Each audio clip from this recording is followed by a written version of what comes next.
I suffer with a condition called Charles Bonnet syndrome, or visual release hallucinations if you want to get more technical. It's a condition that's far more common than you might realize. It's estimated that as many as half of people with gradual loss of vision will experience one or more bouts over their lifetime. Yet I'm willing to bet that most of you have never heard of it. The reason for that is because most sufferers are scared to tell anybody what we experience. I know I was.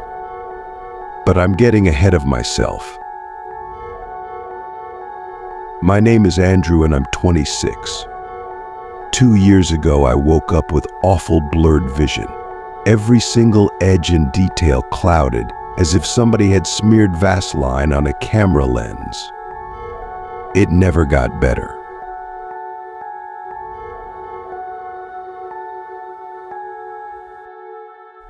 I was scared then and got over to Dr. Harper's surgery as fast as I could, suddenly needing to take a cab rather than climb in the car I'd driven without incident ever since I'd bought it 3 years prior.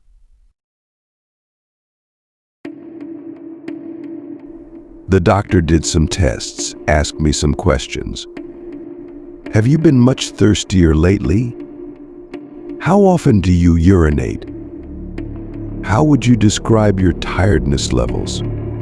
And then gave me the diagnosis that changed my life forever: diabetes, type 1. He explained that I would need to take insulin shots with every meal, that eating the wrong foods without monitoring my blood sugar could see me drop into a coma or worse. Then he got to my eyes. Andrew, your diabetes has resulted in maculopathy. Do you know what that is? I shook my head dumbly, already reeling with the shock of my diagnosis, and Dr. Harper went on. It's when the diabetes affects the blood vessels at the back of your eye, blocking them and causing them to leak into the macula, the central part of your retina that helps you to perceive color and fine detail. When these blood vessels leak into the macula, it can cause significant damage. With a lump in my throat, I asked, "Okay, so how do we make this better?" I couldn't see Harper's face properly when he spoke, but his tone of voice was enough to tell me what I'd been dreading. "I'm sorry, Andrew," he replied gravely. "Perhaps if we'd caught this a little sooner, we might have had some treatment options available to us. But I'm afraid the damage has been pretty extensive. We can take steps to arrest the development of the condition, but I'm afraid it's irreversible." I felt as if my world had come crashing down around me. I was just 24, still at my physical peak. I was active, playing basketball and cycling a couple of times a week. And now my health, my body and my sight had been taken from me. The first 6 months were tough. I broke up with my girlfriend, a sweet girl called Holly who tried to make it work but couldn't, because I was so damn angry all the time. I lost my job, because if there's one thing an architect needs, it's his eyes. I even fell out with a lot of my friends, making excuses to not meet with them until they stopped asking. In truth, it was jealousy on my part, envy that they got to keep on living while everything I'd ever hoped for had been snatched away. I became a recluse, never leaving my apartment, barely bothering to wash, shave, or get dressed each day. I was so sure that my life was over, I stopped even trying to live it. I was an asshole. It took me a long time to realize this, but in the end it was the nurse assigned to visit me at home, a tall, no-nonsense, experienced woman called Lois who brought this to my attention. "You're an asshole," she said. "What?" I gasped, shocked at her language. So you've got diabetes. Do you know how many people do? She asked. Then, before waiting for my answer, she continued. Do you think they all hide in their apartments, refusing to get on with their lives? Losing your vision is a terrible thing and you do have my sympathy. But Andrew, it's no excuse to give up. But you don't. I argued, trying to defend myself, but she hadn't finished. Understand? She growled. One of the bravest men I know was paralyzed from the neck down when he was just a child, and he hasn't given up. You can do so much more with your life, and you have people that want to help you do that, but you can't even be bothered to shave that ugly fucking beard off. Stop being a crybaby and make a fucking difference. Of course, it didn't happen overnight, and I argued with her. I was furious at her blunt insensitivity and told her to leave. I said I'd tell her superiors, but she laughed and told me I wouldn't. You won't because you're a smart guy, and you've got too much pride for that, she said. I'll see you next week. In that night I shaved. I opened my curtains and actually looked around. Things were blurry, but when I really looked, I could see the things scattered around my home, the mess I'd let it become. When Lois came back the following week, the place was tidy. I was clean-shaven, dressed. I'd even attempted to comb my hair. She didn't say anything about it, didn't mention the argument of the week before, but she took me out for coffee down the street. She guided me along the sidewalk to the coffee shop, talking to me, reassuring me. It was daunting, even though it was less than a block away, but I felt so proud when I got there. We talked, me and Lois. I think I even laughed. Afterwards, she walked me home. Then, when she helped me back inside, she said, "It's nice to meet you at last, Andrew." That day was the beginning of my new life. I moved to a new apartment, a ground floor place, and joined a group of other young people with visual impairments. I made friends. I got out every day, even if it was just a short walk. But I made a point of seeing what I could of the world. I bought what I could, but the Sawyers, the old couple that ran the local store, would bring my groceries by once a week. Clark's a gruff old coot, so he refuses to coddle me, and he's told me that he respects me for being like I am, for maintaining my independence, for not giving up. From a guy like him, that's one of the sweetest things I've ever heard. Things were going so well. And then, 1 year ago, it started. I walked into my living room, a mug of coffee in my hand, and I saw a Victorian funeral carriage stood right there on my rug, complete with 2 huge, proud horses in full livery, adorned with long black plumes in their bridles. They stood perfectly still, while the driver, a small bearded man in period costume and a top hat, fidgeted with the reins and peered at me expectantly. Bizarrely, they were far clearer than the usual blurry shapes that I could see. I damn near pissed my pants. I dropped the cup, spilling scalding hot coffee over my bare feet, jumping backwards with a cry of pain and alarm. When I returned my attention to the horses and carriage back in the room, they were gone. In that moment, I wondered if I was going mad. Apparently, most of us do, which is understandable. How would you feel if you'd seen that exact same sight in your home?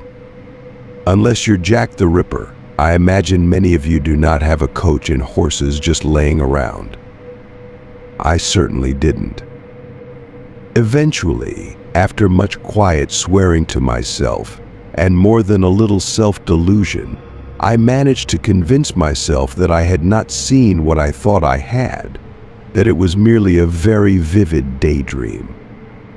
This seemed to work, and I got on with living, even if I entered that same room a little more cautiously in the days that followed. Finally, I forgot about it. 2 weeks later, I saw a giant, floating, swirling orange ball in my bathroom. I damn near pissed myself again.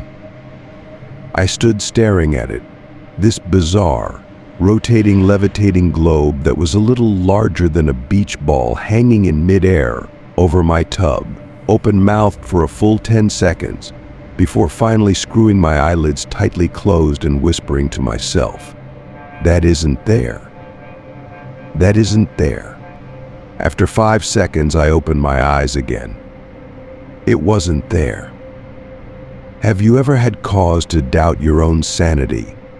To wonder whether what you perceive is truly there, or if your mind has betrayed you? Honestly, compared to the loss of my vision, the prospect at losing my wits was so much more terrifying. I'd fought against adversity and took pride in the fact that I am not just a survivor, I'm somebody who is living his own life. How could I do that if I was insane? I barely slept that night, and I remained jumpy for days afterwards. Any sign of movement or any unfamiliar shape would set my pulse racing, would cause me to doubt whether it was truly there. It was the toughest time I'd ever been through, worse even than that time after I was diagnosed with diabetes. At least when Dr. Harper had told me about the diabetes, I had a definitive prognosis. I was given facts by a medical professional. My affliction was physical. It had a name, and most important, it had a treatment plan. This was something else. My own mind had turned against me. My senses and perception of reality had become twisted and unreliable. It's only when you're in that position that you realize just how terrifying it is. Your senses and the way in which your brain interprets them are your only true defenses against danger. You perceive danger and you avoid it, preventing your body from becoming harmed. But what happens when you can't trust your perception to alert you to dangers that are truly there? Lois picked up the problem first, noticing my skittish manner. She asked what was wrong, if I needed to talk about anything, but I told her no, I was fine, but I hadn't been sleeping well. That last part was true. I hadn't been able to sleep a wink.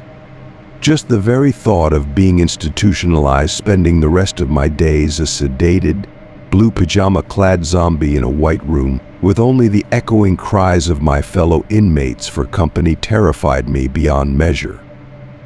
But what was the alternative?